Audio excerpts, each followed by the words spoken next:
Bonjour, bonjour, bon réveil à tous et merci de nous avoir rejoints en cette matinée.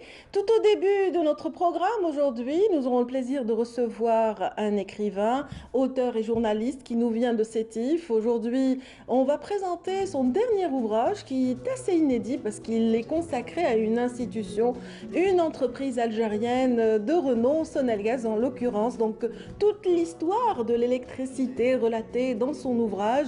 Il nous en dira plus tout à l'heure. Il s'agit de Monsieur Khalil Hedna. Et puis, dans cette matinale, nous parlerons de celle qui est souvent à l'origine de l'avènement de l'électricité, l'eau. Donc, cette ressource tellement précieuse et qu'il faut préserver, protéger, développer, produire aussi. Donc, tous les efforts de production en eau, notamment le dessalement de cette ressource précieuse. On en parlera tout à l'heure avec une représentante du ministère des Ressources en eau cette matinée. Puis nous aurons le plaisir, bien sûr, de retrouver nos amis de l'équipe à leur tête, Grig Hassen, donc, qui viendra nous mettre en valeur une pointure de la littérature et du récit historique. Mohamed Harbi, en l'occurrence, ce militant de la première heure, donc, qui a vraiment enrichi toute la bibliographie liée à l'histoire de notre pays par ses ouvrages. Et tout à l'heure, donc,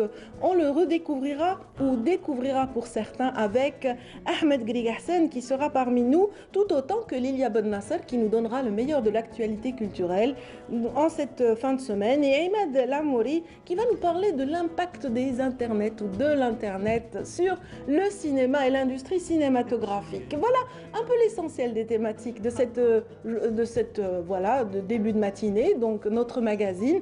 Et bien sûr qu'on ouvre toujours avec un point météo, rien que pour vous, mesdames, messieurs. Aujourd'hui, il est signé Amel Laribi. À tout de suite.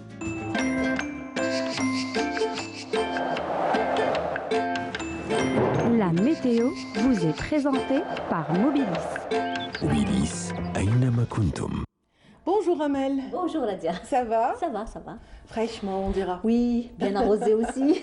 Oui, mais la nuit a été très fraîche. Exactement. Tout d'abord, vraiment, on l'a bien senti. Ouais. Les pluies, bien sans arrêt. Parce que vraiment, oui, on en a besoin. Hein. Oui, c'est la saison. C'est vrai que ça a fait des dégâts, mais on en a besoin, malheureusement. Hélas, c'est vrai. Hélas, ouais. Et oui, une pensée pour toutes ces personnes sinistrées suite aux dernières pluies diluviennes, donc qui se sont abattues un peu sur certaines régions du pays. Donc vraiment une pensée pieuse pour toutes ces personnes qui souffrent. Voilà. On est en plein BMS? Exactement. Toujours voilà. Jusqu'à 21h. Donc Météo Algérie a maintenu son BMS, mais plus sur le centre, les wilayas concernés sont Ain Flash, Leuf, Alger, Tipaza, également Blida, Médéa, Boumerdes, Tizi Ouzou, également Bouira, où les quantités de pluie estimées 40 à 50 et même parfois 70 mm, mais à partir d'hier soir 18h jusqu'à aujourd'hui 21h, ces quantités de pluie estimées pour aujourd'hui. Et le temps restera plutôt bien arrosé aussi sur les régions de l'ouest avec un temps nuageux près des côtes accompagné de quelques pluies également vers l'intérieur ouest. Vers le centre et l'est, eh bien, on aura un ciel le plus souvent nuageux avec des pluies parfois orageuses et localement assez marquées, comme je vous l'ai dit tout à l'heure, vers le centre. Par contre, vers l'intérieur centre et est, eh bien, le ciel restera partiellement voilé. La moitié sud plutôt nuageux vers le nord Sahara, les oasis, les Sahara orientales. Ailleurs, le soleil sera bel et bien présent sur le sud-ouest, la Saoura, l'extrême sud, le Sahara central, le Hégard et le Tassili. Les températures. L'après-midi, eh bien, Météo Algérie a prévu pour aujourd'hui 10 degrés seulement du côté d'Al-Bayt, 11 Djelfa, 19 Tizi Ouzou, 17 Alger, 20 degrés à Tlemcen, 12 Tiaret, 20 degrés à Annaba, 13 à Constantine, 12 degrés à Batna. Au sud, 18 Béchar Biskra, 19 degrés à Gardaya, 22 Elizi, 25 à Tamanrasset, 26 à Tindouf, 23 à Drarin Salah et le maximum cette fois-ci à Ingazam avec 34 degrés. Les vents aujourd'hui souffleront assez fort, plus vers les côtes centre avec une vitesse de vent qui varie entre 50 et 60 km/h sur les côtes centre de secteur ouest à sud-ouest. Vers l'ouest, eh bien, la mer sera agitée aussi, également vers l'est et l'ouest. Les vents souffleront entre 20 et 30 km/h sur les côtes ouest et 20 à 40 km/h sur les côtes est de secteur sud à sud-ouest. Et on va faire un petit tour cette fois-ci vers la partie sud de l'Afrique où le ciel restera nuageux, des pluies saisonnières, parfois orageuses, à Abidjan, également Bangui, Kinshasa, passagèrement nuageux à Addis Abeba, Nairobi, peu nuageux, Lusaka, Antananarivo et Windhoek. Le mercure affichera 22 degrés à Addis Abeba, 21 degrés vers le Cap, 29 à Abidjan, 35 à Abuja et le maximum cette fois-ci à Lusaka avec 36 degrés. Voilà, je vous retrouve tout à l'heure, juste après le journal télévisé de midi et d'ici là, très très bonne matinée.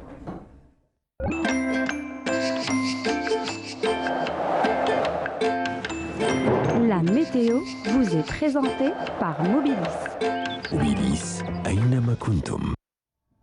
Merci beaucoup, Amel. C'est moi. Voilà, une pensée également pour tous ces sinistrés de Ouais, soyez 2001. très prudents, oui. Les inondations qui ont emporté beaucoup d'Algériens, rappelons-le justement.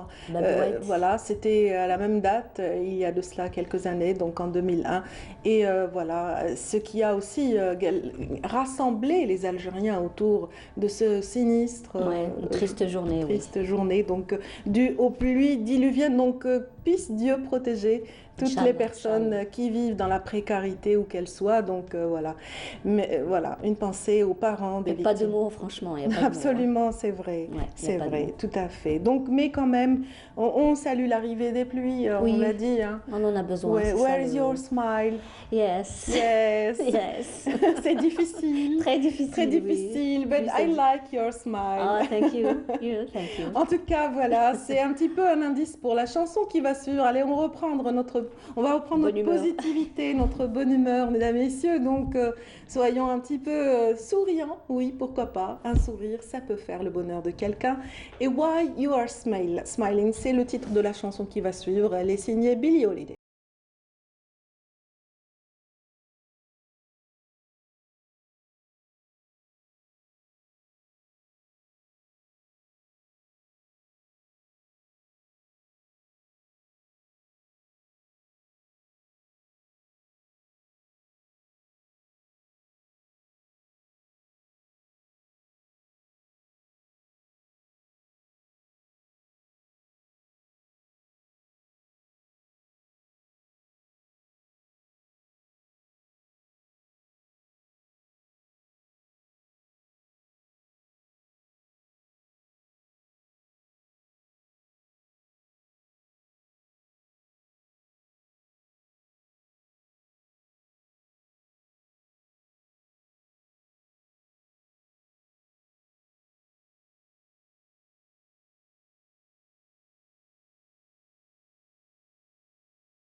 Alors voilà, merci de nous avoir rejoints. Voilà, ça discute sur le plateau, vous avez deviné. Donc voilà, les amis m'ont rejoint sur ce plateau. Donc en l'occurrence Lilia Ben Nasser. Bonjour Lilia. Bonjour Nadia. Ça va? Très bien, merci. Très bon réveil à tous. Ben, on l'espère vraiment pour tous. C'est vrai que la pluie, ça donne envie de rester sous la couette. Hein. C'est vrai de quitter notre couette, notre lit, mais bon. Mais bon, bon courage à tous ceux qui travaillent comme nous. Oui. Bonjour à Ahmed Guéligarsen. Bonjour à tous les téléspectateurs, sois à l'écran. Notre astrophysicien qui nous fait découvrir aussi des savants et des pointures de la culture chez nous. Donc aujourd'hui, il a choisi de mettre en évidence Bien sûr, Cheikh, le professeur Mohamed Harbi, il est inévitable parce c'est novembre, c'est le mois de la Révolution, donc j'imagine que c'est l'occasion où les gens reviennent un peu chercher dans les étagères de leur bibliothèque quelques écrits sur la Révolution. Et il faut dire que Mohamed Harbi a été l'un des premiers historiens de la Révolution et du mouvement national. Donc avec Mahfoud Qaddash, Mahfoud Qaddash, aussi Mohamed Harbi, donc c'est les premiers qui ont travaillé sur ça. Oui, donc Mohamed Harbi a pu raconter l'histoire de notre révolution depuis l'intérieur, parce qu'il était un des, vraiment des acteurs de la première heure. Et en venant ici, j'étais en train de réfléchir, que je me parlais à moi-même. Ah bon, c'est bien, ça nous arrive à tous. Exactement.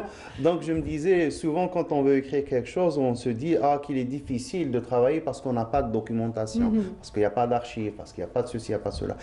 Et j'étais en train de me mettre à sa place, combien il était difficile aussi d'écrire quand on a été acteur de l'événement. Donc, en plus des documents, on a aussi le filtre de la mémoire. Donc c'est les émotions qui interviennent.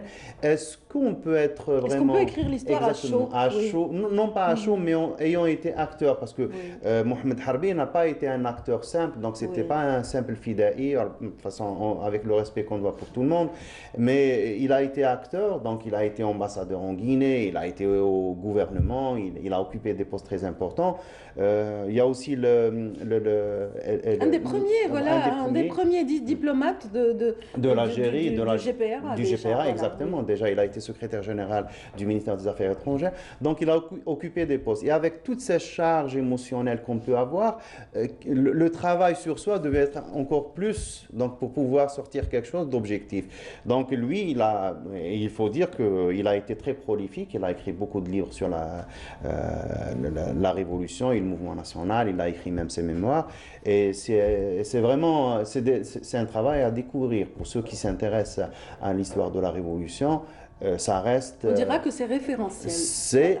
Exactement, parce qu'il s'est occupé aussi de collecter les documents. Donc, il a écrit pas mal sur les archives du FLN, sur les archives de la Révolution. Donc, il s'est documenté, il avait les documents parce qu'il était acteur. Et puis, il y a l'analyse qui vient en histoire. Et c'est dans ses écrits à lui qu'on voit, justement, il parle de ce problème d'écrire l'histoire avec la charge mémorielle. Donc, tout en étant, parce que lui, à un certain moment, bien sûr, après l'indépendance, il a été conseiller du président Ben Bella. Il y a eu ce qui s'est passé en 65. Donc, il devait choisir. Et puis, il est parti parce qu'il s'est sauvé en 71. Et puis, en 75, en 73, il a rejoint l'université. Donc, il a été docteur. Et il a commencé à publier. Donc, avec toute... Donc, c'est pas très simple parce que c'était aussi un militant.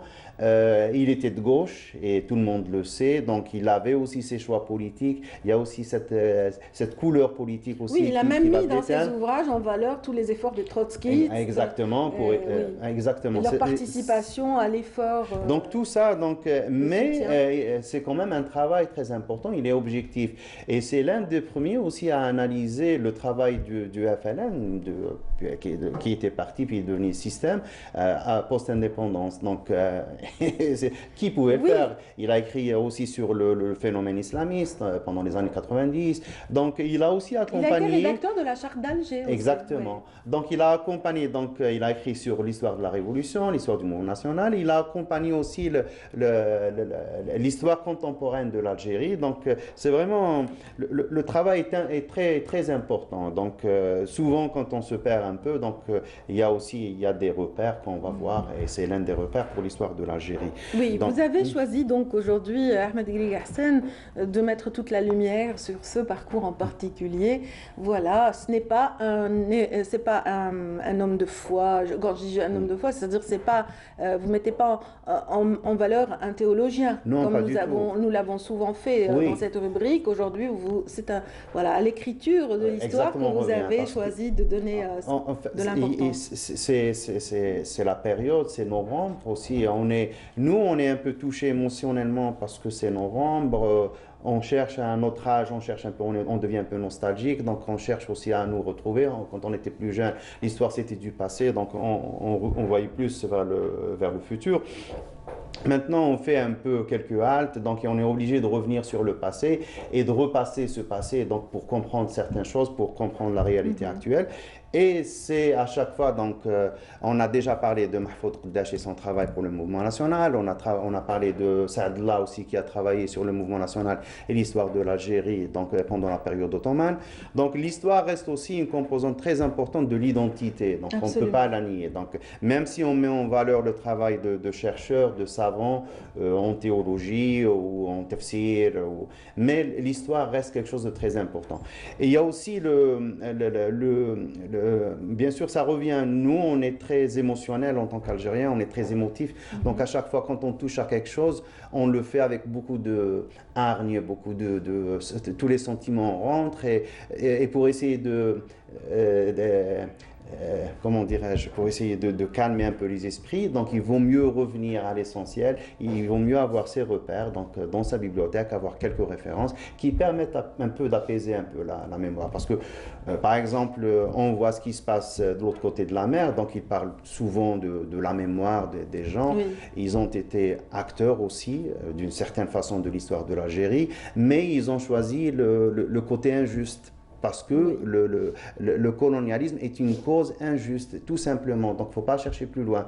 Donc, qu'on ait été d'un côté ou de l'autre, qu'on ait été de l'autre côté juste ou l'injuste, donc chacun a sa mémoire. Donc, et chacun essaie de défendre sa mémoire. Donc, et maintenant, l'historien, il est un peu entre tout ça, donc ce mélange de mémoire. Il y a les Algériens qui étaient... Oui. Parce que lui...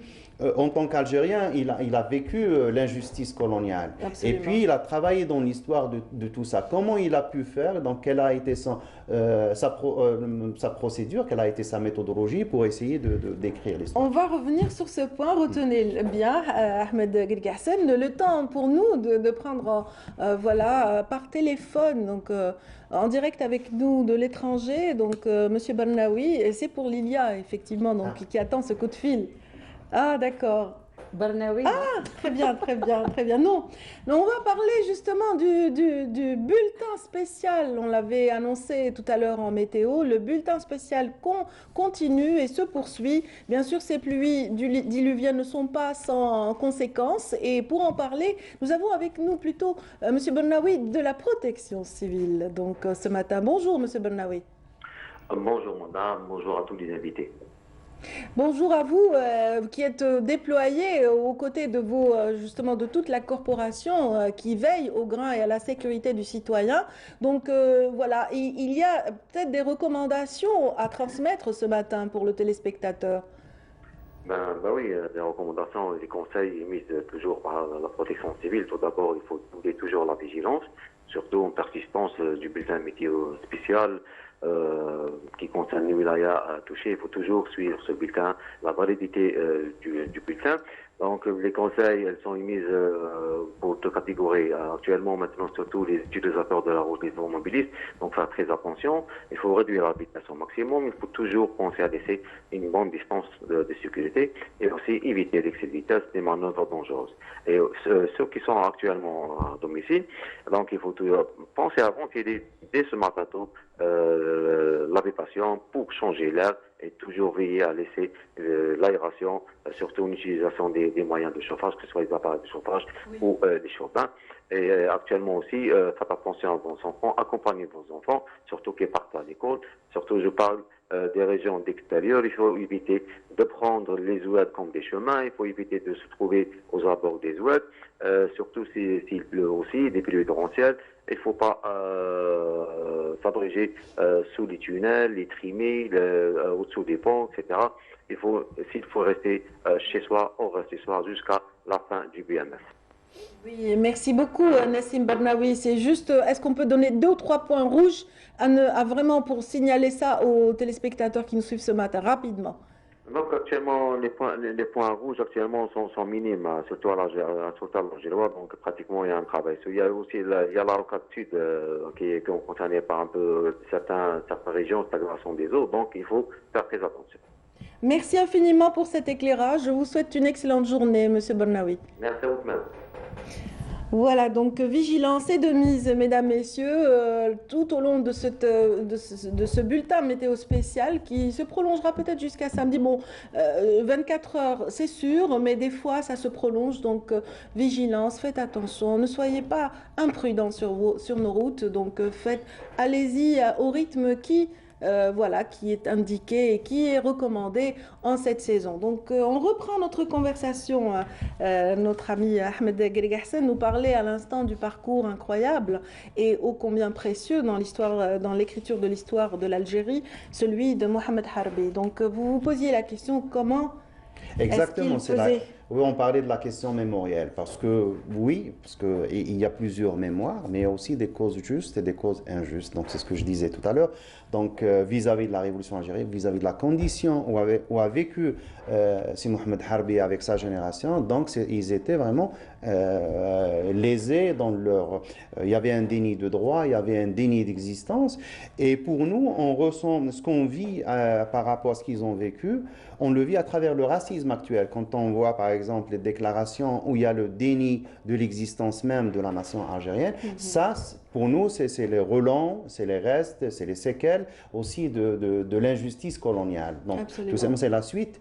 Donc, et ce n'est qu'à travers ça, donc de temps en temps, qu'on reçoit des flèches, qu'on ressent ce qu'ils ont, le peu qu'ils ont ressenti. Parce que imaginez quelqu'un qui était très bon, qui était un très bon étudiant, qui était un très bon élève, il arrive, il fait son certificat d'études, et lui dit oui, vous êtes bon, vous êtes très bon, mais vous ne pouvez pas poursuivre parce que vous avez 13 ans et vous ne pouvez pas passer au collège parce que vous avez dépassé l'âge. Et donc, alors qu'il était meilleur que ses camarades qui étaient de souche européenne. Et c'est ça l'injustice. C'est contre ça que les Algériens sont révoltés. Donc, il y a aussi un peu cette concurrence internationale entre une vieille révolution qui s'est faite en 1789 et dont il y a beaucoup de mythes qui se sont construits autour, et une révolution actuelle qui a été filmée, qui a été photographiée, et donc c'est cette concurrence aussi à l'échelle internationale. Il y a une vieille révolution qui essaie d'effacer la nouvelle révolution et de dire oui, il y a eu dans l'histoire qu'une seule révolution, mais c'est pas ça. Donc à chaque siècle, chaque fois il y avait une révolution. Il y a aussi la révolution bolchevique. En 1917, on vient de fêter un peu l'anniversaire le 17 octobre, et c'était quelque chose de très important aussi dans l'histoire de l'humanité. Et plus important encore, c'est la révolution algérienne, c'est la révolution du XXe siècle, c'est indéniable. Et là où le bas les blesse, c'est que c'est des gens qui sont à un certain moment révoltés, qui ont été des acteurs contre un peuple, en déniant la réalité de son existence, en lui déniant l'histoire, en essayant de l'écraser, en essayant de l'opprimer. Et c'est ça un peu, c'est dans tout Et on continue à baigner au début du XXIe siècle autour de ça, parce que la mémoire, c'est quelque chose de très important. Oui, ouais. Je voudrais juste voilà, placer une petite remarque par rapport à Mohamed Harbi. C'est vrai que l'écriture, c'est très délicat, l'écriture de l'histoire. Il y a toujours des garde-fous, il y a toujours une vigilance par rapport à une époque ou par rapport à des tendances. Mais Mohamed Harbi n'était pas dans le politiquement correct. Il osait dévoiler des vérités aussi crues qu'elles étaient. Oui, parce qu'au fait, il n'a jamais enlevé l'habit du militant. Parce qu'il est resté militant de gauche et il l'a exprimé même jusqu'à l'écriture de ses mémoires. Donc on voit très bien sa position pendant les années 90. Il a écrit 2 livres sur les événements et voit sa position. Donc il était de gauche et il l'exprimait, il le disait jusqu'à présent, donc j'imagine qu'il continue à l'être. Donc il y a aussi cette partie qui est très intéressante c'est un militant nationaliste, patriote, qui écrit l'histoire de son pays. Et c'est tout à fait normal. On ne va pas lui demander d'écrire quelque chose d'insipide. On ne peut pas lui demander parce que il va s'enlever, donc il va enlever tout son background. C'est pas possible, c'est impossible. Donc c'est tout à fait normal qu'il reste. Ce qui est bien, c'est que c'est un homme qui est resté fidèle à ses principes. Donc il a commencé avec des principes, il est resté sur la lancée, tout en écrivant l'histoire de façon objective. Donc on voit par exemple bien sûr, il ne faut pas oublier la réalité où il a évolué en tant qu'historien, parce qu'il a évolué dans un pays où et on voit opprimé, donc là où il vit maintenant, et on voit le choix des mots entre les livres qu'il écrit seul et les livres qu'il écrit en collaboration. Donc dès le début, il utilise le mot révolution algérienne. Puis en 2004, il écrit un livre en collaboration où c'est le mot guerre d'Algérie qui revient. La guerre commence en Algérie, là par exemple en 1954. Voilà, 54. Ça, c'est avant la consécration du mot révolution algérienne, mais après, une fois consacré, c'est bon. Et puis, en 2004, il revient. Donc, c'est un livre où il y a eu plusieurs auteurs. Il a suivi aussi l'évolution du FLN dès le début. Donc, il a vu toute l'histoire, donc déjà. Donc on va terminer sur quelques titres des ouvrages de Mohamed Harbi, si vous le permettez. Oui, bien sûr. Donc il y a le FLN document histoire, il y a la guerre d'Algérie, il y a la vie debout, c'est ses mémoires, l'Algérie et son destin, ça c'est en 93, l'islamisme dans tous ses états. 1954, la guerre commence en Algérie. Le FLN Mirage et réalité des origines à la prise du pouvoir. Les archives de la révolution algérienne, ça c'est très important. Et aux origines du FLN, le populisme révolutionnaire en Algérie. Et puis il y a les camarades des frères. Donc c'est les hommes justes qui ont collaboré à la révolution algérienne. Donc voilà. Oui, voilà, qui est un petit peu... Voilà, non pas exhaustif, mais ça nous a permis un petit peu de revisiter une bibliographie des plus précieuses quant à l'histoire de la notre révolution pays. algérienne. Et on est au mois de la Révolution. On est au mois de la Révolution. Merci Ahmed Griga Hassen. On salue aussi sa fille qui est journaliste, qui elle aussi utilise sa plume au service et on le salue lui-même aussi. Monia Harbi qui était notre collègue donc, de la radio.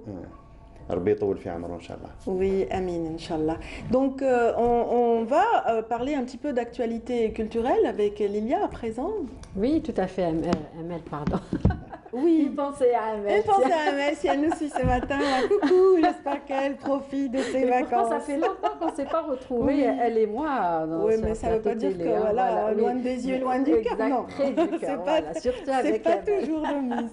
En tout cas, exactement, Radia. Bon, la littérature n'est pas...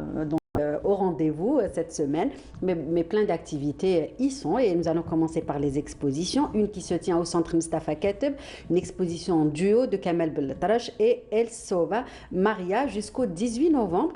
Plus de 40 toiles qui relatent donc par la plume et la couleur une partie du scénario du film La montagne de Beya du réalisateur Azdin Meddour. Et puis du côté du Théâtre national algérien Mahidine Bachtarzi, une belle exposition qui retrace les plus importantes productions théâtrales et tournées de la troupe artistique du Front de Libération Nationale dans les festivals internationaux. C'est des affiches qui sont actuellement visibles et ce jusqu'au 15 novembre. Du côté de la galerie Racine, une autre exposition s'apprête à s'ouvrir, une belle exposition qui se prépare en collaboration avec l'École nationale des beaux-arts d'Alger, une exposition dédiée aux affiches polonaises. Retenez bien un très beau rendez-vous et justement une conférence de presse pour annoncer l'événement et donner plus de détails se tiendra donc dans un tout petit moment ce matin même, pour bien évidemment donner tout le détail de cette belle exposition. Nous y reviendrons bien évidemment avec des images et des invités. Sinon, du côté du Bastion 23, les activités reprennent après un grand arrêt, on va dire, dû à la pandémie. Donc, depuis hier, c'est des journées dédiées à l'artisanat qui se tiennent actuellement. Un événement pour marquer la journée nationale de l'artisanat. L'exposition est libre d'accès, bien évidemment, avec port du masque obligatoire et respect des mesures sanitaires, bien évidemment, pour bien apprécier ceux qui s'y trouvent. On me dit en régie que votre invité est enfin prêt. Oui, voilà. tout à fait. Pardon pour la confusion tout à l'heure, mesdames et nous messieurs. allons sauter l'événement cinéma pour aller vers le dernier événement. Il s'agit du conte. Nous allons parler de contes ce matin avec Monsieur Mahi Seddiq. Après avoir sillonné le monde avec ses belles histoires et les beaux contes de notre patrimoine, une halte à Inti Mouchent s'est imposée. Il organise en ce moment une tournée dédiée aux contes et ce dans les écoles de cette ville. Et puis nous l'avons au bout du fil. Mahi Seddiq, bonjour, est-ce que vous nous entendez? Bonjour madame et bonjour à tous nos amis de Canal Algérie. Merci. Donc, alors je le disais, vous entamez une tournée dans la région d'Ain Timouchent, dans les écoles de cette région. Est-ce que vous pouvez nous donner plus de détails sur cette initiative? Oui, c'est une initiative que j'ai prise en tant que auteur-conteur. Donc je me suis rapproché de l'académie de la wilaya d'Ain Timouchent et on a programmé une 50aine d'écoles dans cette belle ville pour faire des contes du patrimoine oral et on a j'ai intitulé cette tournée le conte est la clé de la mémoire. Donc l'histoire est la clé de la mémoire. Donc comme vous êtes en train maintenant de parler de mémoire et d'histoire. Très bien. Et combien d'écoles sont concernées par ce rendez-vous? Plus d'une cinquantaine d'écoles juste pour ce qu'on appelle pour la daïra de Ain Timoushen. Donc, juste pour la daïra, tu as plus de 50 écoles. Donc, tu vois un petit peu le nombre d'enfants qui vont un petit peu profiter de ces histoires ancestrales et même de nos enseignants et de notre encadrement qui vont un peu profiter de cet art ancestral qu'on a hérité un petit peu de nos anciens et pour transmettre justement que notre mémoire demeure vivante, surtout le temps maintenant avec Facebook, toute cette technologie maintenant, comment nos contes retrouvent leur place dans tout cet environnement. Tout à fait, avec toute cette technologie. Et justement, Monsieur Mahi Siddiq, qu'est-ce que cette initiative peut apporter à tous ces enfants aujourd'hui? D'abord qu'ils prennent conscience que leurs ancêtres ont produit de belles histoires et que ces histoires demeurent jusqu'à présent d'actualité. Et en même temps, ça aide nos enfants à développer l'imaginaire, la créativité. Et surtout, le plus fondamental, c'est apprendre aussi à nos enfants aussi d'écouter cet art, l'art d'écouter, parce que le conte, c'est aussi l'art de s'écouter. Et en même temps, nous, en tant que conteurs en Algérie, on est un petit peu la mémoire, pas du passé, mais du futur. Très bien. Et pour finir, Monsieur Siddiq, nous allons aussi parler de votre livre, donc il y a pour titre Moula Moula et d'autres contes, les contes d'Algérie. Votre dernier ouvrage. Je vois que vous avez Madame Radia qui est déjà au plateau. Oui, elle est avec nous, Radia et Monsieur Grigassen. On a une très belle anecdote à raconter, parce qu'à Oran, j'avais suivi un peu tout un engouement. C'était incroyable. Il n'y avait pas que les enfants, les adultes étaient beaucoup plus nombreux que les enfants. C'est ça que je voulais relever. Et donc, c'était des moments magiques vécus en soirée. C'était un événement organisé par le musée d'Habana d'Oran et c'était le clou de la soirée. Siddiq Mahi, il a retenu l'attention du public. Il a ravi la vedette à tous les participants à un festival incroyable. Vous en gardez un bon souvenir. Excellent, excellent. Et souvent, on associe justement le conte que pour les enfants. Mais non, on oublie qu'aussi le conte, ça interpelle les adultes, qui a une grande demande du public adulte. Donc, pour revenir au livre, j'ai sorti mon livre qui s'appelle Moula Moula ou les contes algériens. Et ben, c'est la légende de l'oiseau qui porte bonheur, que les gens de Tamaracet de l'Ahgar l'appellent l'oiseau de Erli Bachar al-Khair, le Moula Moula. Donc c'est en bilingue, le livre est sorti en bilingue, en arabe et en français. On peut trouver Moula Moula, l'oiseau au bec vert. Et le dernier conte qui a été, que j'ai écrit quand j'étais en France, c'était la légende des mouettes. C'est un petit peu un hommage, un petit peu un truc sur le haraga, les gens nos enfants qui sont en train de mourir voilà, un petit peu grosso modo. Ce livre est sorti aux éditions Dar al-Quds à Oran. Voilà, grosso modo sur le livre. En tout cas, Monsieur Mahi Siddiq, merci. Merci donc pour ce moment que vous partagez avec nous. Et on vous souhaite une belle tournée et plein de belles histoires pour les enfants et les grands, bien évidemment. Merci. Si vous permettez, avant de lancer un petit appel pour là, je suis en train de travailler sur un projet d'un CD audio où on peut retrouver des contes du patrimoine oral. C'est apporter une contribution à la bibliothèque audio, et apporter une contribution que ma génération à la bibliothèque nationale et à la bibliothèque universelle. Voilà en gros. Pour cette information, Monsieur Mahi, et bravo. Bravo et bon vent pour tout ça. C'est toujours de très belles initiatives. Tout à fait, très actif dans ce domaine. Donc c'est pour ça que nous l'avons tenu à voir ce matin avec nous pour nous parler de cette tournée. Donc on termine avec un mot de cinéma, tout à fait. Donc la tournée qui se déroule à Ain Timoushen et ses environs, dans les écoles de Ain Timoushen. Et enfin, cinéma, le rendez-vous à ne pas rater, parler de la 7e édition des Journées du du film européen depuis le 4 et ce jusqu'au 11 novembre à la Cinémathèque d'Alger, organisée par les États membres de l'UE. Cette nouvelle édition met à l'honneur 40 productions cinématographiques européennes. Voilà donc le rendez-vous cinématographique à ne pas rater cette semaine du côté de la Cinémathèque d'Alger. Merci beaucoup Lilia pour moi, toutes ces belles destinations. Donc j'espère que le public qui nous suit aujourd'hui pourra en profiter pour cette fin de semaine. Si je vous dis donc Loussif Hammani, qu'est-ce que ça évoque pour vous? Oui, boxeur. Le champion. Oui. Le champion. Et avec sa maman qui était tout le temps avec lui. Absolument. Si vous vous rappelez avec son haïka. Elle était toujours parmi le public, elle l'accompagnait, l'encourageait. C'était vraiment sa petite mascotte. La maman poule algérienne. Oui, absolument. Elle incarnait toute la tendresse de la maman algérienne. Donc voilà, l'Algérie est aujourd'hui endeuillée parce qu'il nous a quittés, hélas. Il s'est éteint à l'âge de 71 ans. Donc Loussif Hammani qui est né à Ain el-Hammam, qui était une légende de ce noble art qu'on appelle la boxe. Donc il a été gratifié de tous les honneurs durant son parcours.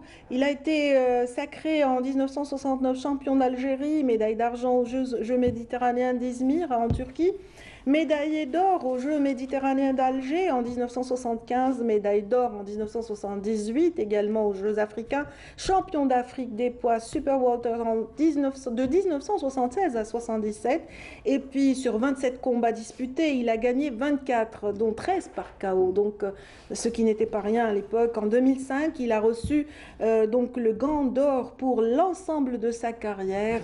Il nous a fait honneur donc sur toutes les tribunes et sur les rings et partout dans le monde. Donc Hammani, vraiment, c'était la légende de la boxe en Algérie. C'est vraiment triste, effectivement. On va revoir un peu ce parcours avec une petite musique d'accompagnement tout de suite.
Quelles belles images donc, du champion qui a donné justement toutes ces lettres de noblesse à cet art, en particulier la boxe. Et à l'époque, toute l'Algérie suivait ces combats. Ah oui, c'était la fierté. Donc vraiment, on revient à des années ou à des moments forts. De toute façon, il a rendu heureux des millions d'Algériens.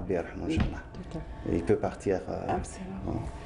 Toutes nos condoléances à la famille donc, du défunt, Mohamed Hamani Lossef, donc, qui nous a quittés à l'âge de 71 ans. Donc voilà. Paix à son âme, Inch'Allah. Donc nous continuons de parler. Merci Lilia.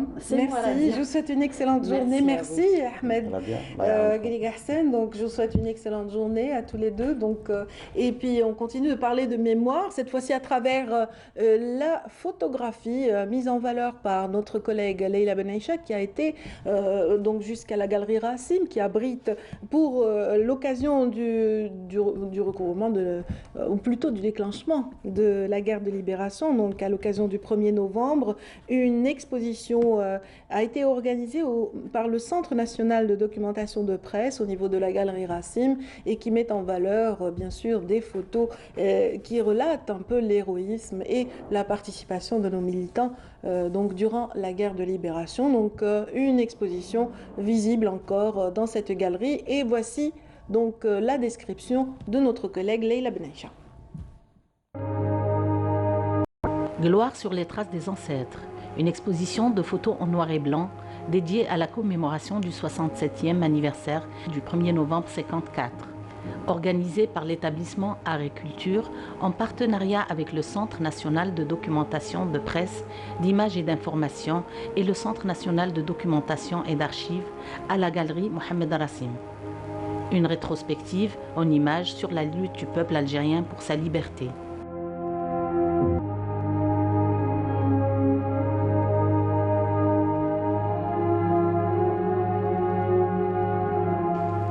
L'exposition est axée sur 3 volets. Elle comprend la lutte armée dans le maquis, l'adhésion à la laine, l'entraînement, la transmission, la fabrication des armes.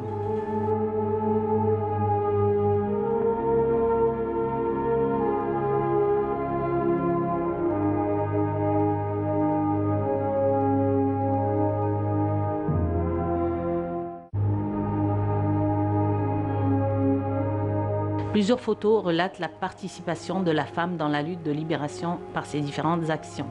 Parmi elles, des femmes algériennes de cœur, sans oublier tant d'autres restées inconnues.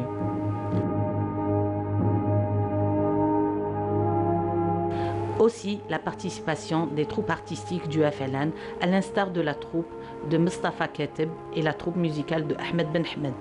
Tous ont adhéré à l'appel du 1er novembre.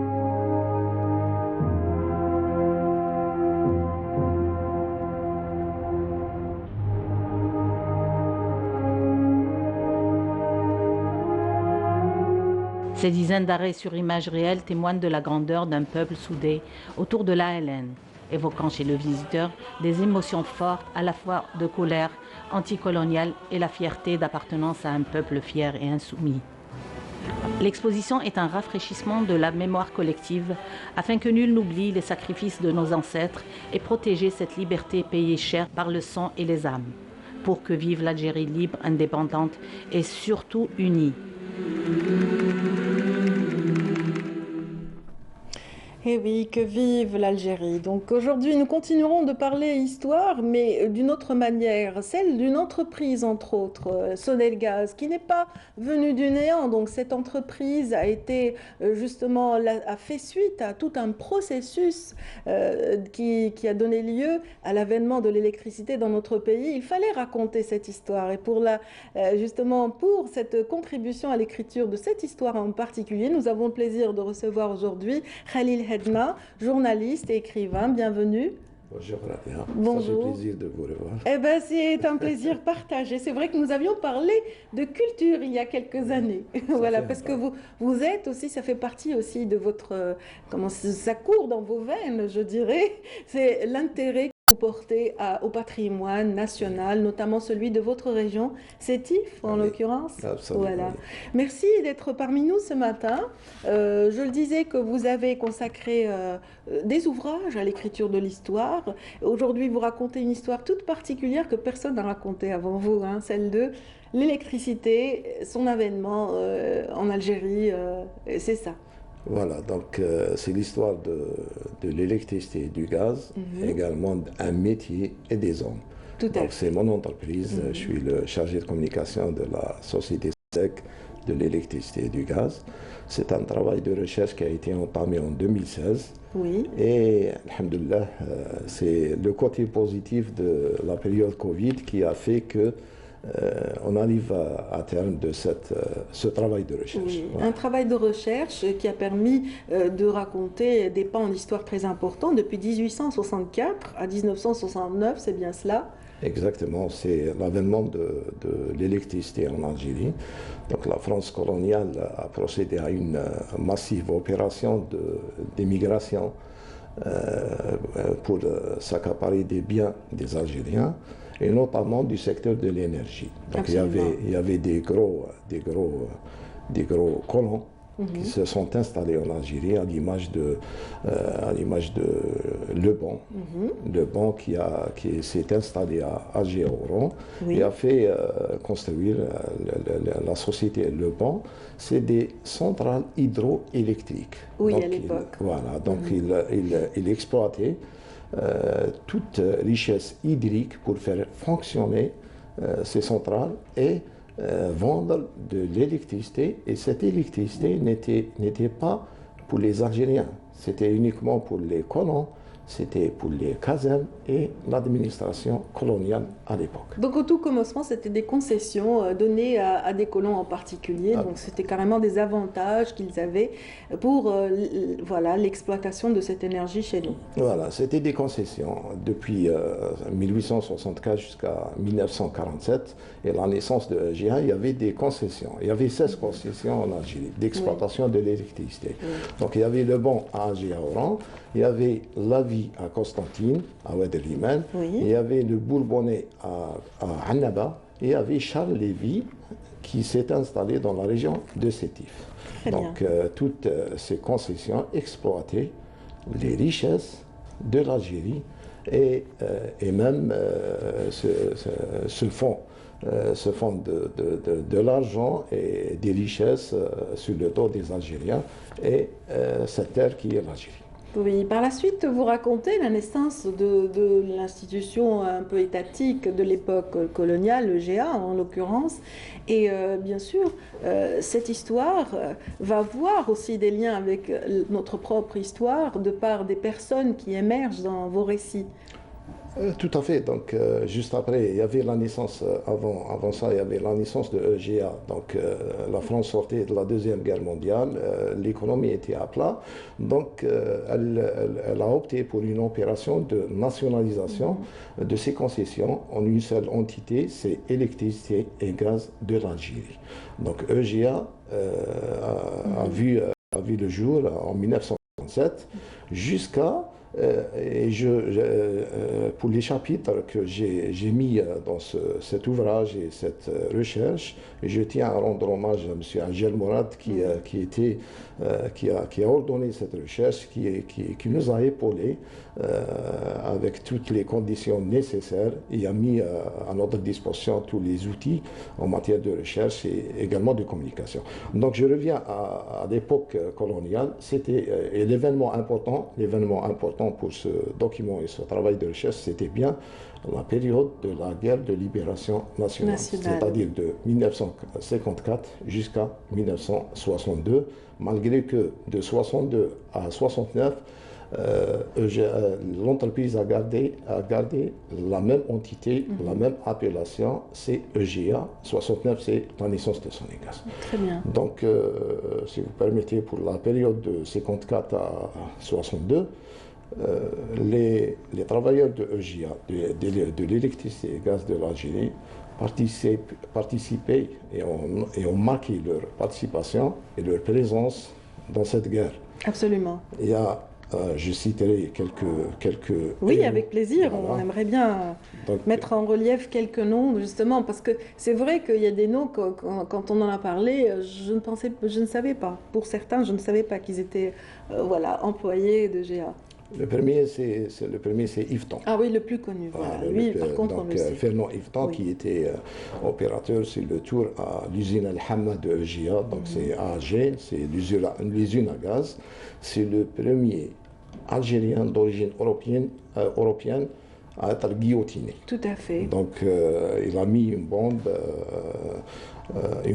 à l'usine à gaz à retardement qui était programmée à être explosée. On a une vidéo qui montre justement, elle vient de passer cette vidéo, voilà, où on voit justement la découverte de cette bombe. Ça a été filmé à l'époque par les Français. Par les Français. Donc ça a été découvert par les services de sécurité.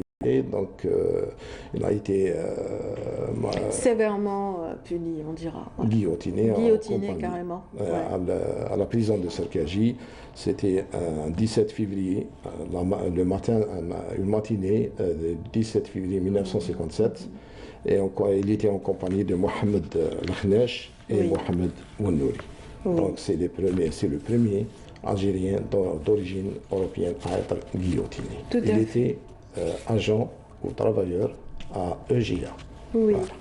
Il y a un nom aussi d'une autre européenne qui a, elle aussi, contribué à cette guerre de libération aux côtés des Algériens. Elle était algérienne, elle se sentait de toute façon algérienne, Raymonde Péchard en l'occurrence. Raymonde Péchard, qui était, elle est native de Constantine, donc on aimait bien l'appeler Taous, donc c'est son nom algérien.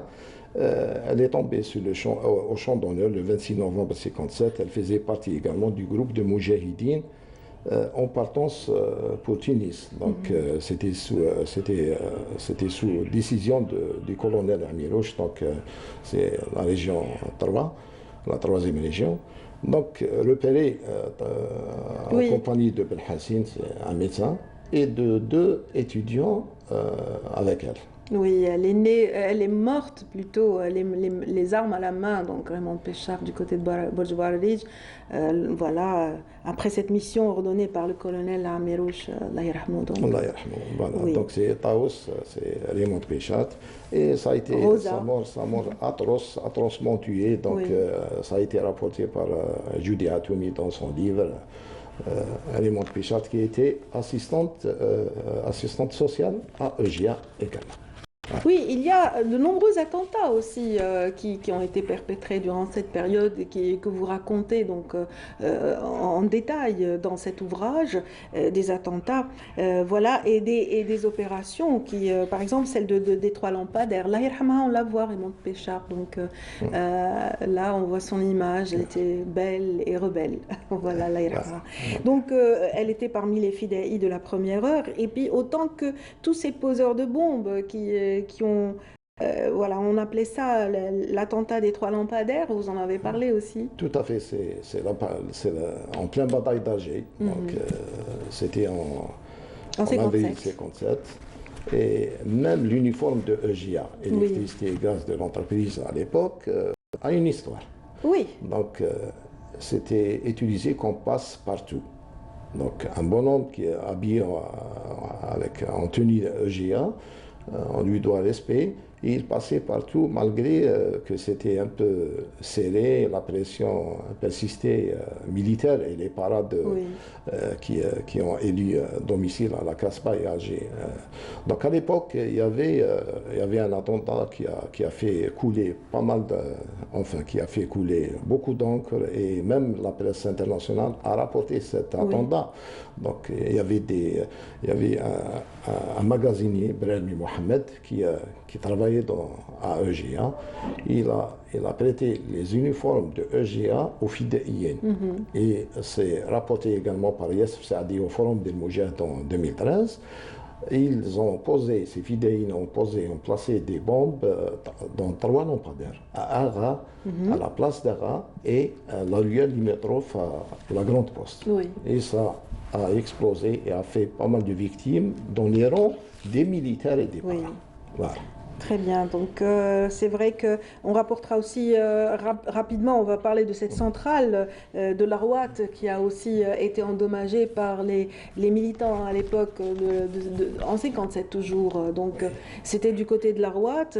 Mais moi j'aimerais qu'on parle un petit peu d'un pan d'histoire que les Algériens ne connaissent pas, celui de la destruction des archives de l'EGA. Et juste, voilà, c'est une opération de sabotage de l'Algérie du futur, celle qui vise son indépendance. L'OAS a fait des victimes, non seulement dans les rangs des Algériens, mais également ils ont essayé de toucher la mémoire et l'histoire de cette Algérie. Donc à EGA, il y avait l'école technique de Blida qui existe toujours. Elle a été fondée et construite en 1949. Donc l'école technique de Blida formait les agents de EGA, qui étaient capables de maîtriser, de gérer techniquement ce réseau électrique. Oui. Malheureusement, ce réseau électrique desservait beaucoup plus les Français et les colons que les Algériens qui vivaient dans une misère vraiment sans pareil. Absolument. Donc il y avait l'OAS, l'Organisation Armée Secrète, et on avait un directeur général, Marcel Wecker, qui chapeautait cette EGA. Il donnait il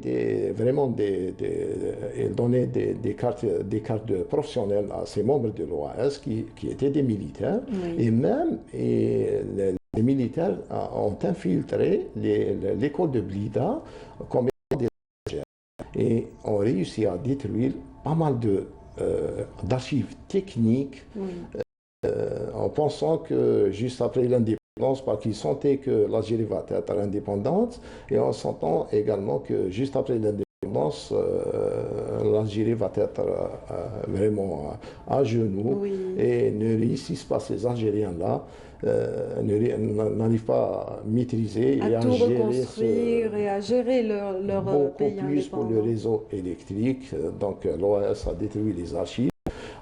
Juste après le départ de France et ce Marcel Wecker. Donc ça a été rapporté également par Beled Abdeslam dans son livre et lors des passations de consignes et les soupçons qui étaient sur ce Marcel Wecker, le DG de GIA. Juste après l'indépendance, il y avait le départ de 80% des cadres qui étaient des Français. Donc il en une a véritable hémorragie. Voilà. Donc, à de mettre à plat justement cette institution. On assistait à l'anniversaire de recouvrement de la souveraineté sur la radio et la télévision également pour Sonégaz et EGA. Donc j'aimerais bien qu'on célèbre cette souveraineté voilà, qui était en 62 dans l'hémorragie et le départ de ces colons qui encadraient cette entreprise, le réseau techniquement et le réseau électrique de cette entreprise, et il ne restait que 20%. Également, le fichier de la gestion des abonnés a été détruit complètement. Donc, malgré cela, le défi a été soulevé et nos pères ont pu gérer cette situation et avoir des services d'électricité pour tous les Algériens juste après 60. En tout cas, grâce à votre rapport, grâce à ce livre que vous avez consacré à cette belle histoire, les Algériens vont pouvoir voilà, mieux se documenter autour de ce pan de notre passé. Et justement, ça a donné lieu à une journée d'études et c'est une première donc, pour mettre en valeur tous ces militants de la première heure. Justement, parce qu'on est convaincu que l'histoire cette entreprise fait partie de l'histoire de l'Algérie et on arrive à construire également cette mémoire d'un État et d'une nation. Donc EGA a une histoire et voilà, pour nous, donc, c'est une première pour toute entreprise. Un ouvrage, on rappelle l'intitulé de l'ouvrage. C'est l'histoire de l'électricité et du gaz en Algérie de 1864 jusqu'à 1969. Très bien, donc voilà, vous avez votre actif 5 ouvrages. Bon, à la culture de manière générale, à votre région, histoire aussi des proverbes de la région de Sétif, mais c'est le plus important qui est aussi à rappeler, c'est La boucherie exhumée, édité donc aux éditions universitaires européennes et traduit en arabe. Donc ça relate un peu les massacres du 8 mai, incontournable pour un sétifien, bien sûr. Mais vous avez en tout cas été nominé pour cet ouvrage en 2020. et bien sûr un ouvrage qui a été très apprécié par le lectorat étranger. Tout à fait, parce qu'il a été traduit en 4 langues et cet ouvrage se vend sur les plateformes électroniques. Oui. C'est une manière de faire, j'ai récolté des témoignages inédits sur les massacres du mai 45. Ce n'est pas des événements, c'est des massacres. Oui. Et on insiste toujours sur la constitution de l'histoire de notre pays et cette histoire qui est chère pour tout Algérien. Et on tenait, nous, en tant qu'équipe de la matinale, à mettre en valeur cet effort d'écriture de l'histoire, le vôtre, donc Khalil Hedna. Vous avez plus d'une corde à votre arc, on sait que vous êtes aussi artiste peintre, mais on en parlera, on racontera cette histoire notre fois, n'est-ce pas? On vous souhaite bon vent pour la suite. Je sais que vous avez aussi des ouvrages en chantier. On se fera un plaisir de vous recevoir et de parler de Sétif et de plein d'autres aspects que vous relatez dans vos écrits. Merci. Donc, je rappelle que vous êtes le responsable de la communication pour l'entreprise Sonelgaz et vous êtes très attendu ce matin. Vous avez un événement. Donc. Inch'Allah, oui.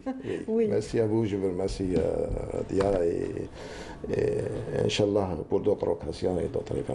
Merci de nous avoir consacré ce temps qui est tellement précieux parce que vous avez un événement à l'échelle internationale aujourd'hui. On vous laisse regagner, donc voilà, reprendre vos missions habituelles. On vous souhaite vraiment tout le succès pour les prochaines œuvres. Et puis ceux qui nous suivent aujourd'hui, on va dans un petit moment retrouver une autre invitée qui va nous parler d'une ressource très importante. On le disait, les ressources hydriques permettent aussi la fabrication et la production d'électricité et bien d'autres choses. On va parler de cet aspect en particulier dans un moment avec une représentante qui nous vient du ministère des Ressources en eau. À tout de suite.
Bienvenue à présent à notre invité, donc Lehtihet Lemia, qui est chargée des études et de la synthèse pour le ministère des Ressources en eau. Donc je vous l'avais annoncé juste avant la petite boucle qui vient de passer. Bienvenue madame.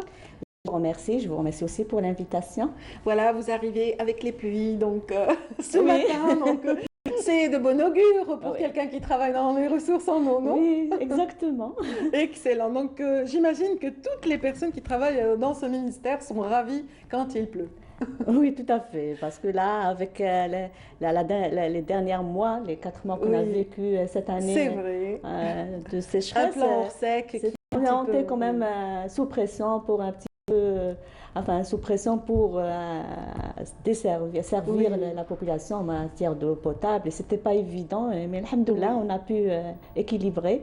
Et un moyen précieux pour équilibrer justement cette production en eau, bon, on a plusieurs, voilà, l'eau nous vient de plusieurs sources, mais l'une d'elles est particulièrement intéressante dans la mesure où notre pays jouit d'une bande justement côtière de plus de 1400 km, n'est-ce pas? Donc on essaye d'exploiter, on essaye de l'exploiter, n'est-ce pas? On essaye d'exploiter, tout à fait, donc dans tous les domaines concernant le secteur de l'eau. Comme vous savez, donc notre pays se situe dans une zone quand même semi-aride à aride, avec les dérèglements climatiques. Donc il y a eu le recul des précipitations saisonnières, vous avez remarqué.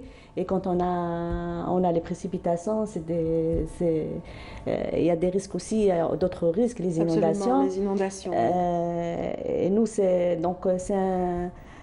comment dire, on est content parce qu'il y a eu les précipitations. On a peur que quand il y a des dégâts en matière de...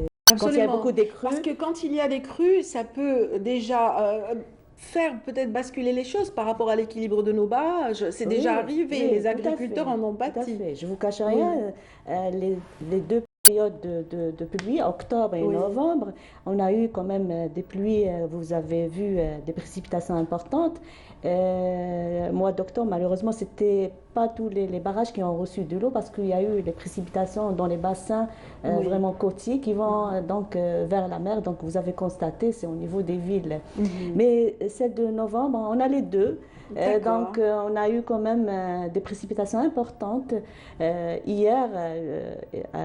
Avant-hier, c'était 10 millions à l'échelle nationale. Hier, 9 millions. Aujourd'hui, on n'a pas encore le chiffre. Donc c'est tout à l'heure, on va avoir le chiffre. Mais quand même, on a eu quelques apports au niveau des barrages, apports importants. Kafdiri a reçu 9 millions avant-hier.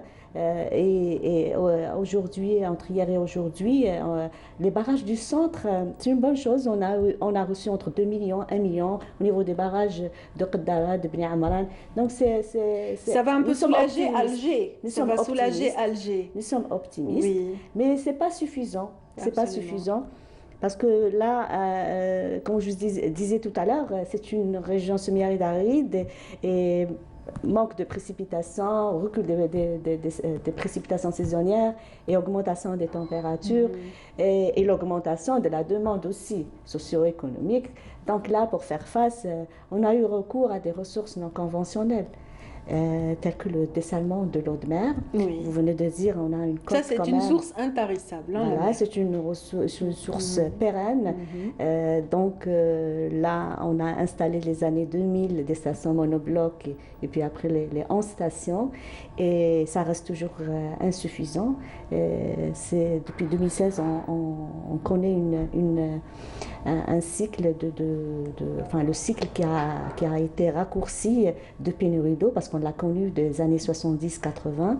On avait une période, c'était bien calculé et puis maintenant les périodes se rapprochent et là pour faire face, on a encore programmé des stations nouvelles. Voilà. Oui, en effet, donc on s'intéresse de plus en plus à ces aspects de dessalement. Notre équipe aussi s'est intéressée à cet aspect à travers un reportage, une visite à l'une des stations de dessalement, celle de Zeralda en l'occurrence. Donc Fariel Hamdi y était et elle nous fait justement part de son compte rendu tout de suite. La station de dessalement de Ain Benyen à Alger a été mise en service ce samedi 18 septembre 2021. D'une capacité de 10 000 mètres cubes par jour, cette station permettra de renforcer l'alimentation en eau potable des communes de Ain Benyen. Donc le projet de la station de dessalement des eaux de mer de Ain Benyen rentre dans le programme d'urgence. C'est pour pallier au stress hydrique. On a procédé à la réalisation de l'ASDEM de 10 000 mètres cubes, qui est une source pérenne, c'est la plus sûre, qui durera dans le temps. Voilà, et c'est pour alimenter les populations des communes de Ain Benyen et de Hammamet avec un volume quotidien de 10 000 mètres cubes jour. La station de Ain Benyen vise à mettre fin aux perturbations de l'alimentation en eau potable dont souffre la population algéroise. Farid Kardash, chef principal du projet des stations de dessalement Alger-Ouest, nous en parle.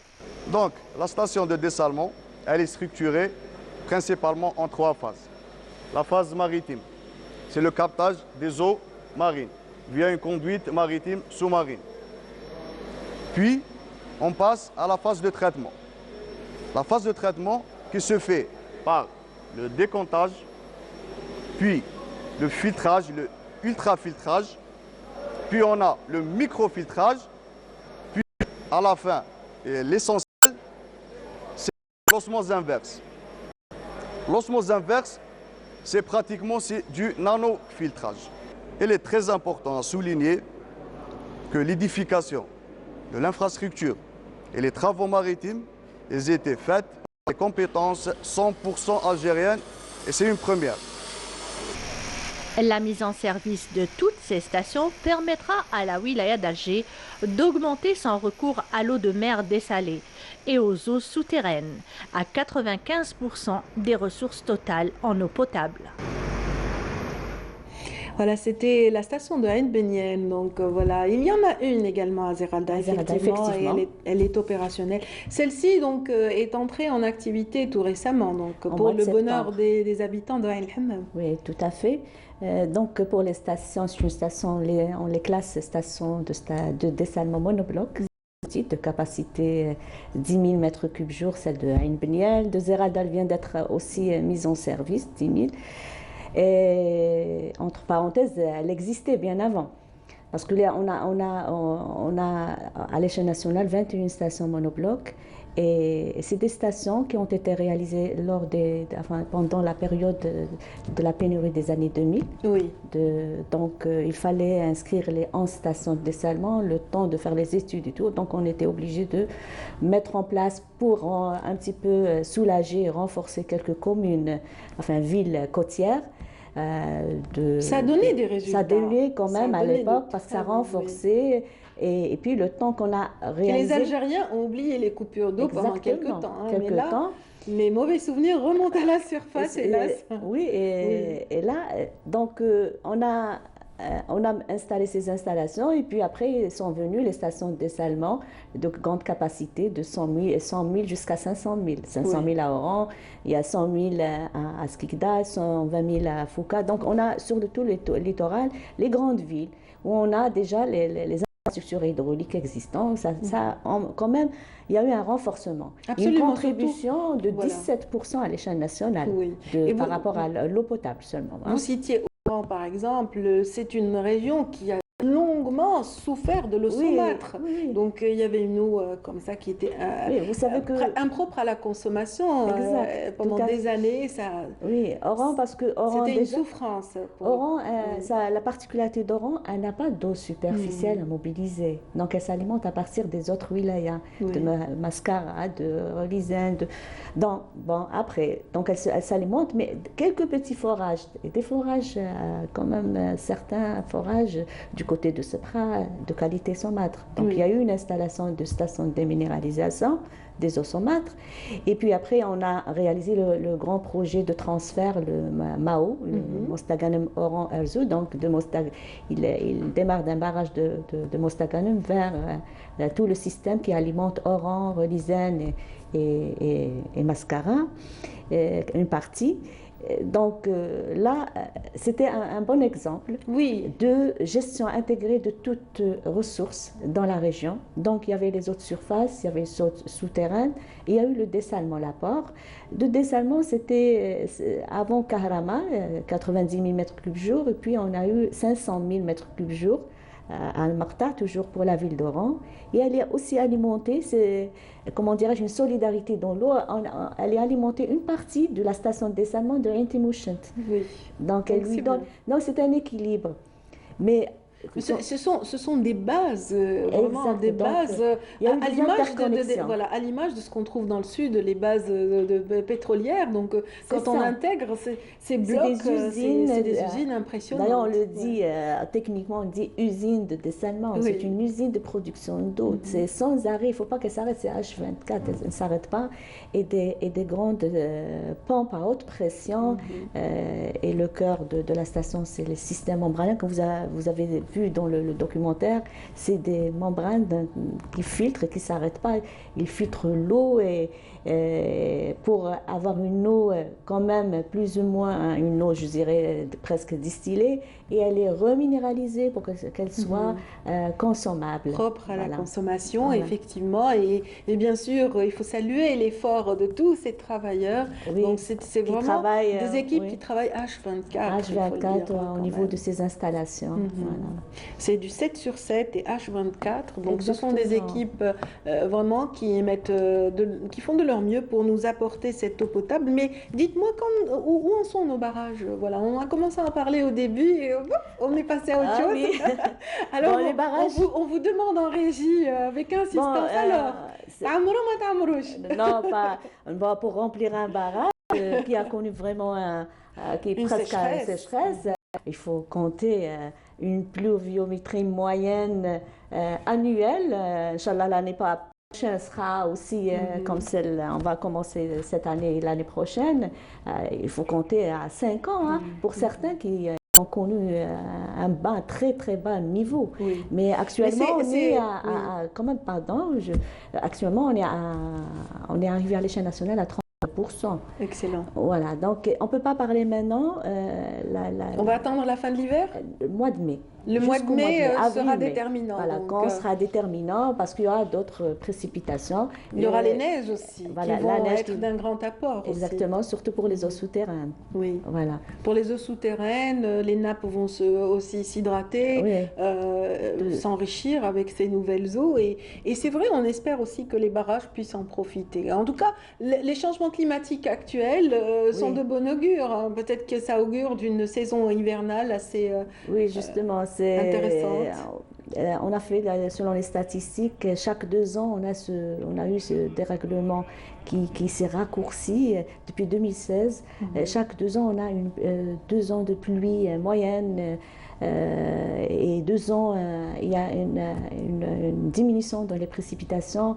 Et là, depuis 2019, c'est vraiment un cycle qui ne s'arrête pas. Hein, donc, vous avez constaté, donc, les pluies ne sont pas dans la bonne période. Elles ne sont pas régulières, elles ne sont pas vraiment... Voilà, et sans compter, parce que pas uniquement pour la population, il y a aussi l'irrigation. Oui. Donc, l'irrigation avant, à partir de mois d'octobre-novembre, donc il n'y a pas d'irrigation, il y a la pluie. Et maintenant, l'irrigation pratique. C'est pratiquement toute l'année dans certaines régions. Oui, et cela implique aussi une gestion un peu délicate et difficile en cette période-là, dans la mesure où vous faites appel à un réseau en connexion, les barrages sont en connexion entre eux. Pour assurer cet équilibre, j'imagine un peu les efforts qui sont consentis, ça doit être difficile. C'est très difficile parce qu'on peut pas, c'est l'équité pour la distribution de l'eau, de quantité, de qualité. Mais certaines régions, il faut, comme je disais tout à l'heure, il faut avoir une solidarité. On ne peut pas alimenter une région qui a un barrage à son niveau en H24 qu'une wilaya limitrophe, elle n'a pas d'eau. Donc on fait, comme il y a eu... Vous avez parlé de l'exemple Ain Mouchent tout à l'heure, j'imagine que d'autres wilayas bénéficient pour Alger, des mêmes dispositions. Alimenté pratiquement à partir des barrages des wilayas limitrophes. Donc il y a Bouira, une partie. Les barrages, depuis le temps, au niveau qui est alimenté à Alger, sont situés à Boumerdès, mis à part celui de Bouira. Et là, donc, il y a un partage de l'eau. Et il faut dire aussi que pour avoir une eau de qualité, il faut beaucoup d'efforts. Pas uniquement dans la distribution pour la qualité, parce qu'on a vu ces 2 derniers jours avec les crues, donc il y a eu une perturbation au niveau des stations de traitement d'eau au pied des barrages aussi. Oui, Lamia Latihat, donc on arrive au terme de cette rencontre. Que dire vraiment pour conclure? Est-ce qu'il y a un message en particulier que vous aimeriez transmettre en fin de parcours là? Le message, c'est économiser l'eau. C'est devenu, ça devient et va devenir une ressource vraiment rare dans notre pays. Économiser, pas gaspiller de l'eau. Oui, voilà. En tout cas, voilà, on me souffle à l'oreille à l'instant que c'est vrai, ces intempéries ne vont pas avantager les cyclistes, à l'instar de votre cousin, n'est-ce pas? Oui, mon cousin. Aziz, oui. Oui, donc qui lui a besoin quand même d'une chaussée praticable, n'est-ce pas, pour faire tout à fait, tout à fait. Il est très actif sur le terrain avec les amateurs les amateurs des cyclistes. Voilà, c'est son association. Oui, voilà. Absolument. Donc, en tout cas, on vous remercie pour cet éclairage apporté dans le cadre de notre magazine. On vous souhaite bonne chance pour toutes les missions à venir et à toutes les équipes qui se déploient justement pour nous offrir cette eau potable combien précieuse. Merci. Je vous remercie aussi. Voilà, je rappelle que vous êtes donc chargé des études et de la synthèse pour le ministère des Ressources en eau. Vous avez donc votre intervention portait essentiellement sur le dessalement des eaux et son intérêt pour la consommation. Merci infiniment encore une fois. Merci à vous d'être avec nous. Bien sûr, on ne rappellera jamais assez les recommandations liées à cette pandémie. Bien sûr, elle est toujours là, elle sévit toujours et c'est toujours mise de rappeler et de sensibiliser autour de ce danger.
Ahmededdine Lamouri est parmi nous, comme promis en début d'émission, pour nous parler des impacts de l'Internet sur le cinéma ce matin. Bonjour Ahmed. Bonjour, bonjour, bonjour. Voilà, j'ai placé la thématique. Ouais, direct, c'est bon. Ok, merci, au revoir. Voilà, c'est bon, l'impact. Donc on va faire un petit récapitulatif de ce qui s'est fait, et comment ça se passe. Donc on sait que le cinéma, c'est généralement dans les salles de cinéma, dans les théâtres, pour regarder un film, pour regarder une production cinématographique, mais pas seulement. Il y a aussi à la télévision, on peut regarder des films qui sont à la base faits pour le cinéma, mais qui sont diffusés par la suite, ou alors des téléfilms. Oui. Parce que ça, c'est vraiment un média où on peut produire ou seulement diffuser. Il y a aussi les séries, forcément des séries produites par la télévision et qui sont diffusées sur les chaînes de télévision. Sur les différentes chaînes de télévision. Donc ça, c'est, je pense que tout le monde... C'est le schéma classique. Exactement, le schéma classique. Mais ça, c'était avant les années 90. C'était vraiment le schéma classique. Et depuis l'apparition de tout ce qui est CD et DVD, on a commencé à avoir ces supports, ces disques compacts sur lesquels on peut graver et avoir ces films à notre disposition à regarder chez nous sur notre ordinateur. D'ailleurs, le PC, on l'appelle Personal Computer parce que vous pouvez le regarder n'importe où, n'importe quand. Et c'est à Il y partir a eu une de là, autre révolution, moi je dirais, la naissance du iPod. mais j'y arrive justement. Mais j'y arrive. Ouais. C'est justement au début des années 90 que ça a commencé vraiment à se voir, à se ressentir. Et justement, on commençait à se dire, bon, si je peux avoir n'importe quel film à la maison, pourquoi je vais aller au cinéma? Et je ne parle pas seulement en Algérie, mais c'était vraiment partout dans le monde. Mais c'est vrai que selon les régions, selon les pays, il y a des productions plus ou moins fortes et présentes. Donc, la révolution, c'est justement les internets, l'internet en général, qui a créé cette révolution où tout est devenu disponible et très souvent pas cher et gratuitement pour ceux qui font dans le piratage, mais on n'encourage pas du tout, hein, en vrai, on insiste là-dessus. Et justement, les sites de torrent et les applications dans ce sens ont commencé à émerger et rendre accessibles tous ces films, toutes ces séries gratuitement, à moins d'avoir une connexion à Internet forcément. Mais justement, ça a commencé à grincer du côté des producteurs, voilà, de l'industrie cinématographique et de la télévision. C'est un manque à gagner, donc justement, il faut combattre le piratage, mais en même temps, ça arrange les gens, ça arrange le téléspectateur ou le spectateur moyen qui parfois se pose la question, justement avec le temps qu'il fait, le froid, on se dit, j'ai pas très envie d'aller au cinéma ou une chose football. Et justement, c'est en 97 que nous avons connu la naissance de l'une des plus grandes plateformes qu'on connaît à l'heure actuelle, c'est Netflix, justement, qui à la base n'était pas un service de vidéo à la demande, qui n'était pas un service de streaming, c'était d'abord une entreprise qui mettait à disposition des DVD à la location.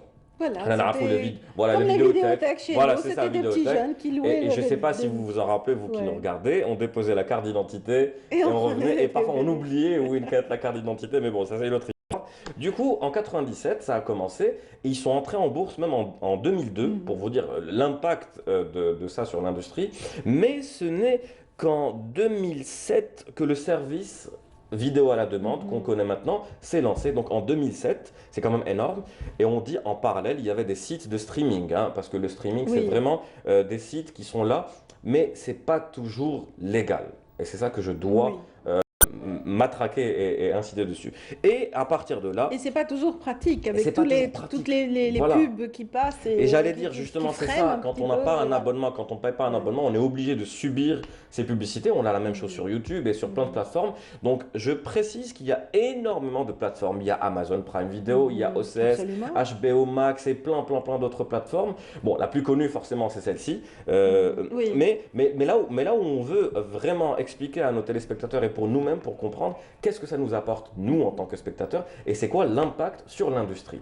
Eh bien, ça a commencé à avoir un impact sur le cinéma parce que les producteurs demandent des entrées au cinéma. Quand vous produisez un film à 2 millions de dollars, à 3 millions de dollars, forcément, vous avez besoin de tout ça. Le retour, c'est les rentrées ciné. Voilà, c'est les entrées dans les salles, dans les théâtres. Et à partir de ce moment-là, justement, on se dit que si les gens ne pas au cinéma, on doit trouver le moyen de rentabiliser cet investissement. Et justement, c'est à ce moment-là que ces plateformes, que ces services de vidéo à la demande ont commencé à émerger et les producteurs ont commencé à souffler plus ou moins parce qu'ils vendent leur licence ou ils louent leur licence à ces services pour pouvoir, on va dire, récupérer une partie sur ces services. Et la plus importante, c'est la période de Covid. Les salles étaient fermées, n'étaient même pas accessibles.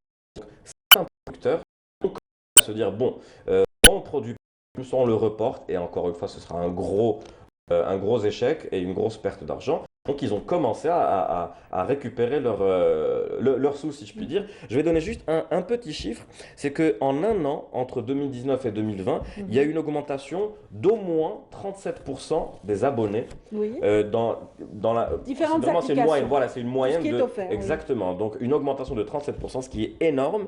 Et le détail, c'est que justement, quand un film sort en salle, en cinéma, il faut... selon les pays, selon les régions dans le monde, mais il faut 36 mois, 36 mois avant que le film ne soit disponible sur les plateformes. À part quand c'est un film produit par cette plateforme, et à ce moment-là, il est tout de suite disponible, vous pouvez le regarder, il n'y a pas de souci. Donc vraiment, le souci et l'impact d'Internet est énorme. Au début, il était négatif. Et les gens ont réussi voilà, les producteurs, les entreprises ont réussi à reprendre le dessus. Et il est énorme. Et maintenant, on se pose vraiment la question, est-ce que je vais au cinéma? Est-ce que je sors par ce froid, par ce mauvais temps? Ou alors je reste à la maison et je me fais un film, comme on dit l'expression, je me fais un Netflix. Voilà, alors voilà, on va revenir sur le sujet pour parler un petit peu de l'impact sur le marché algérien, le cinéma algérien, avec les plateformes qui existent. Nous, prochainement, à Imad-Eddine. Merci pour cet éclairage. Et on va certainement encore aborder la question des prochaines rubriques dédiées justement aux internets, comme vous le dites si bien. Alors, on l'avait dit en début d'émission, un monstre de la boxe, un champion. Champion par excellence, donc Hamani Loussif nous a quittés, donc c'est sur ces images qu'on va justement terminer cette rencontre, ce magazine matinal. Merci de nous avoir suivis et bien sûr toutes nos condoléances à tous ceux qui ont aimé cette chanson. Merci encore à Imad-Eddine. Passez une excellente journée, mesdames et messieurs.